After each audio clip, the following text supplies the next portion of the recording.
आज देशभरात रामनवमी उत्सव मोठ्या उत्साहात साजरा करण्यात येत आहे। आज वसई विरार आणि मीरा भाईंदर शहरातही रामनवमीची धूम पाहायला मिळते। शहरातील अनेक प्राचीन आणि पौराणिक राम मंदिरात भक्तांची भीड लागली होती।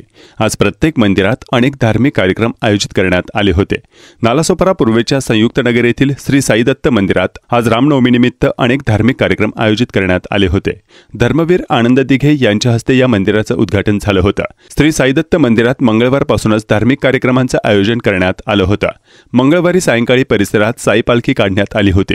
बुधवार सकाळपासून रामपारायण, श्रीराम पंचायत नाग, महाआरती, साईधाम महिमा, अभंग, भक्तिगीत, साई भंडारा असे दिवसभर कार्यक्रमाची रेलचेल होती। साधारणतः गेले 25 वर्ष श्री रामनवमी उत्सव हा आम्ही इथे दरवर्षी सालाबत सेलिब्रेट करत आहोत आणि या उत्सवादरम्यान विविध प्रकारचे कार्यक्रम आमच्यातर्फे राबवले जातात। पालखी सोहळाचा कार्यक्रम असतो। ही वास्तू आमची धर्मवीर आनंद दिघे साहेब यांच्या पावन हस्ते इथे प्राणप्रतिष्ठा झाली होती मूर्तींची आणि त्यांच्या हस्ते मंदिराचं उद्घाटन केलं होतं।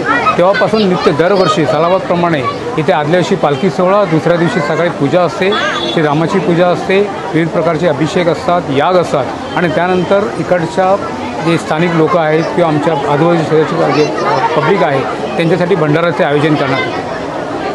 आज कसं काय कार्यक्रम आहे, किती भाविक येतील? साधारणतः जो गेल्या वर्षीपर्यंत आकडा असा होता की दुपारी 5-1 हजार भाविक येतात आणि सायंकाळी 7-7.5 हजार भाविक येतात। म्हणजे मंदिरात साधारणतः पालखी सोहळावर इतर कार्यक्रम बघितला तर एक 10 ते 15 हजारच्या मध्ये भाविक दर्शन देतात साईबाबांच्या आणि श्री दत्तांच्या मंदिरात। भंडाऱ्याचं आयोजन असतं, काय खास असतं? भंडाऱ्याचं आयोजन आम्ही दरवर्षी लोकांच्याकडूनच त्यांच्यातर्फे अन्नदान घेऊन ते जे अन्न देतील त्या प्रकारे त्याचंच अन्न शिजवून आम्ही लोकांना वाटणी करणार।